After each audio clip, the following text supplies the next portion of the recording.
Divorce and innocent spouse protection. Divorce and innocent spouse protection can serve as a basis for the removal of penalties. Divorce, on the one hand, is remarkably emotionally distressful, and that in itself can serve as grounds for the removal of IRS penalties. And if you need help in making the presentation, call us, work your way through it during your consultation with us, and we'll provide you with an outline, how to go about fitting your particular facts into the outline, and making a presentation which is compelling so that those penalties can be removed, and we'll help you with the documents themselves. But I combined divorce as reasonable cause and innocent spouse protection at the same time because the two of them commonly appear at the same time. And in our factual situation, we have a gal who had been married for a long time and thought that things were moving forward in the right way, but later in life that wasn't agreed to by her husband and there was a divorce, and she was remarkably upset because of it, and it took a while for her to get back on her feet.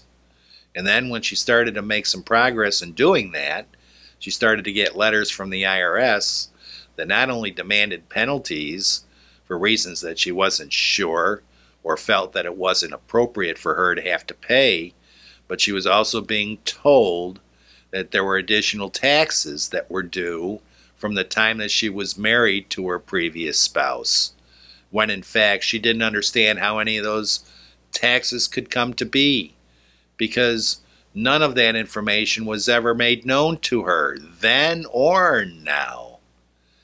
So remember, we have a digital tax attorney set that deals specifically with innocent and injured spouse protection. And if you have those circumstances, you need to get that and work through that.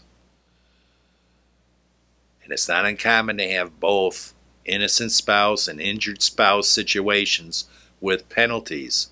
You can challenge the penalty successfully during the period of time that those may actually apply to you, while you also assert your injured or innocent spouse protection rights during the other times that that applies to you.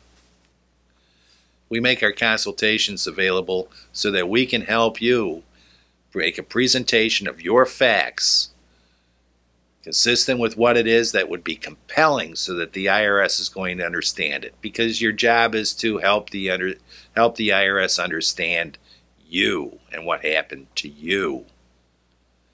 Yes, divorce, which is a foundational change in life.